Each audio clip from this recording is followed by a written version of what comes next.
Assalamualaikum warahmatullahi wabarakatuh guys. Beberapa hari lalu penyakit COVID-19 resmi dinyatakan sebagai pandemi oleh Organisasi Kesehatan Dunia. Tapi apa sih nih guys bedanya antara endemi, wabah, epidemi, dan juga pandemi? Di kesempatan kali ini guys, di channel kita bisa berbagi inspirasi dan wawasan. Kita akan ngebahas seputar pandemi, epidemi, endemi, dan juga wabah. Istilah-istilah tadi nih guys termasuk di dalam istilah epidemiologi. Epidemiologi adalah metode yang digunakan untuk menemukan penyebab penyakit pada populasi dan kejadian yang berhubungan dengan kesehatan guys. Beberapa istilah epidemiologi yang saat ini kian familiar di masa COVID-19 yaitu 1. Pandemi, penyakit yang terjadi dalam populasi yang luas yaitu di seluruh dunia. Artinya, penyakit ini sudah menjadi masalah bagi seluruh warga dunia guys. Contohnya ada HIV, COVID-19, dan influenza. 2. Endemi guys, penyakit yang muncul dan menjadi karakter pada wilayah tertentu. Salah satu contohnya adalah penyakit malaria di Papua guys. Tonton juga video sebelumnya ya guys, epidemik yang pernah terjadi dan dalam sejarah. Ketiga guys, epidemi, menyebar dengan cepat wilayah suatu negara dan mulai berdampak pada penduduk wilayah guys. Contohnya ada SARS, Ebola, dan juga virus Zika. Keempat ada wabah guys, penyakit menyebar dan menular ke penduduk dalam jumlah lebih banyak guys dari biasanya. Nah itu guys tentang istilah-istilah epidemiologi. Apakah COVID-19 adalah pandemi, epidemi, endemi, atau wabah guys? Nah ini dia guys penjelasan mengenai pandemi flu 1918. Dikatakan pandemi karena flu ini membuat dunia bertekuk lutut padanya sekitar tahun 1918 dibandingkan dengan influenza 1918. Virus corona yang menyebar di Wuhan dikatakan masih epidemi guys. Nah, bagaimana virus corona itu menjadi sebuah pandemi guys? Ini dia perbandingan dengan influenza tahun 1918 guys. Sekitar tahun 1918 di Amerika Serikat di musim semi guys, di sebuah camp militer, virus ini menewaskan 1.100 tentara di camp militer Kansas, Amerika Serikat. Dan sekitar 50 juta jiwa populasi dunia ditewaskan oleh flu H1N1 yang kita kenal juga dengan flu Spanyol ini guys. Pada minggu pertama itu rata-rata 100 orang per hari ya guys terkena flu 1918 ini guys, dan menewaskan 50 juta sampai 100 juta orang guys. Sampai-sampai pemerintahan Amerika Serikat saat itu membuat surat pernyataan tentang berbahayanya influenza ini guys, dan memberitahu warga untuk mengurangi aktivitas serta menutup sekolah-sekolah, gedung teater, gedung bioskop, dan juga tempat-tempat di mana masyarakat bisa melakukan aktivitas itu ditutup guys. Flu H1N1, flu Spanyol atau influenza pandemi tahun 1918 ini guys memakan korban sekitar 675.000 orang meninggal di Amerika Serikat dan menewaskan 1.100 tentara dan hampir 50 sampai dengan 100 juta populasi dunia guys. Yang dikatakan flu ini dibandingkan dengan perang menewaskan sekitar 53.000 orang, seperti mengalahkan saat meninggalnya orang di pertempuran medan perang guys. Dan flu ini menjangkiti usia baik tua maupun muda, sekitar usia 20-40 tahun, dan tidak memandang antara tua dan muda akan terjangkiti penyakit ini guys. Nah itu dia guys tentang pandemi flu 1918 guys. So lanjut kita memahami istilah apakah corona itu masuk dalam endemik guys. Oke guys, tadi kita udah ngebahas apakah COVID-19 termasuk pandemi, dan sekarang kita akan memaparkan apakah COVID-19 juga bagian dari endemik guys.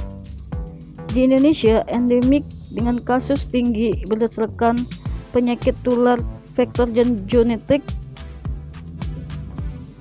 yang menggolongkan beberapa endemik dengan kasus tinggi di Indonesia. Salah satunya pertama yaitu ada malaria. Mirip gejala COVID-19, ada demam, sakit kepala dan juga nyeri otot guys. Sehingga untuk mengurangi peningkatan kasus malaria di COVID-19 sehingga mengacu pada protokol pencegahan virus corona juga guys. Dan berdasarkan Kemenkes April 2018 guys, malaria tertinggi di Indonesia ya guys. Demam berdarah dengui atau DBD ditemukan di daerah tropis dan subtropis dan menunjukkan di Asia tertinggi Indonesia sebagai dengan kasus tertinggi guys. Ditemukan pertama kali di kota Surabaya tahun 1968. Sejak saat itu penyakit ini menyebar ke seluruh Indonesia ya guys. Hingga 2020 71.000 kasus. Dan beberapa provinsi lain di Indonesia ada sekitar 10 provinsi guys. Lanjut ada TBC juga guys. TBC adalah masalah kesehatan terbesar di dunia setelah HIV guys. Ada demam chikungunya, gejala klinisnya mirip dengan DBD, demam mendadak, menggigil, muka kemerahan, mual, muntah, nyeri punggung, nyeri kepala, fotofobia dan timbul bintik kemerahan terutama di daerah badan guys. Meskipun tak menimbulkan kematian nih guys, serangan penyakit yang dilakukan oleh nyamuk Aedes ini juga berbahaya ya guys untuk aktivitas kita. Demam chikungunya juga dikenal sudah ratusan tahun yang lalu guys. Beberapa negara seperti Hong Kong, Burma, dan Kuba, Madras, dan Kalkuta. Di Kuba ini yang pertama kali digunakan istilah dengue guys. Dan beberapa negara Asia Tenggara lainnya ya guys, seperti Vietnam, Kamboja juga pernah terjangkiti demam chikungunya. Di Indonesia chikungunya pernah terjadi di Aceh, Jawa Barat, ada Bogor, Bekasi, Depok. Dan di 2002 ada di Palembang, Semarang, Jawa Barat, dan Sulawesi Utara guys. Ada diare guys, penyakit yang menjadi masalah kesehatan negara berkembang seperti di Indonesia. Dan berdasarkan survei kesehatan rumah tangga SKRT, penyebab utama kematian balita di Indonesia ini masih diare ya guys. Dan kali ini di Kita Bisa ada info menarik guys, yang katanya epidemi virus corona sudah ada sejak zaman purba dan baru ada 20.000-an tahun silam guys. Di tahun 2002 virus corona sempat menjadi wabah dikenal dengan SARS di Tiongkok, menjangkiti lebih dari 8.000 orang dan 800 orang meninggal guys. 4 tahun kemudian virus ini dikenal di Timur Tengah yaitu MERS dan terjadi 2.400 kasus guys. Dan sekarang dunia sedang menghadapi SARS-CoV-2 atau COVID-19. Menurut penelitian ini diterbitkan di jurnal Current Biology, ada bukti dari adanya epidemi yang dilihat dari genom yang dimiliki oleh warga dari kawasan Asia Timur guys. Dan tercatat di dalam sejarah gen, mutasi random dalam gen kita membuat sebagian orang lebih mudah terkena infeksi penyakit atau mengalami tingkat penyakit yang lebih parah dibandingkan yang lainnya guys. Berdasarkan penelitian Yasin Soulimi dari University of Adelaide, beberapa generasi ada varian gen yang menguntungkan akan semakin berkembang guys, dan ini akan meninggalkan jejak yang sangat jelas beberapa generasi berikutnya guys. Namun menurut Dr. Soulimi diperlukan waktu sekitar 500-1000 tahun hingga tanda tersebut muncul kembali guys. Oke guys, itu tadi tentang info seputar beberapa istilah epidemi dan info terbarukan tentang virus corona yang sudah ada 20.000 tahun silam guys, namun masih menjadi sebuah penelitian yang memerlukan waktu juga. Penelitiannya berjalan lancar dan bisa menemukan solusi untuk COVID-19 ya guys. Selanjutnya ada wabah guys yang paling mematikan sepanjang sejarah. Pertama ada COVID-19 hingga sekarang total penduduk 11 juta orang di Cina Tengah di Wuhan meninggal karena penyakit ini dan menyebar hingga ke seluruh dunia hingga saat ini, guys. Kedua ada flu babi 2009, penyakit ini menyerang anak-anak dan dewasa muda. Dan ketiga ada HIV AIDS, dan akibat penyakit ini bervariasi dari waktu ke waktu, bahkan dipandang sebagai hukuman mati yang tak terhindarkan bagi penderitanya, guys. Meskipun telah dilakukan penelitian secara ekstensif, para ahli medis masih belum menemukan vaksin untuk penyakit ini. Flu Hong Kong, guys, mematikan keempat dalam sejarah. Kasus pertama tercatat influenza di Hong Kong.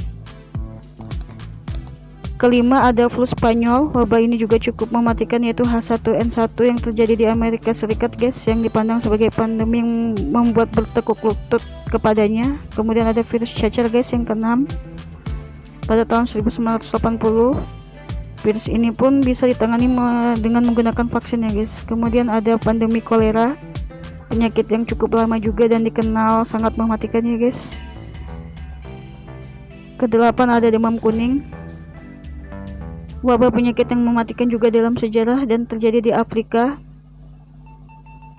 Kemudian ada the Black Death Plague, ini juga sangat berbahaya dan sangat cepat membunuh. Kemudian ada wabah Justinian, guys. Nah, itu dia, guys, istilah-istilah epidemiologi, juga beberapa jenis varian penyakit berdasarkan epidemiologi yang pernah ada, ya, guys.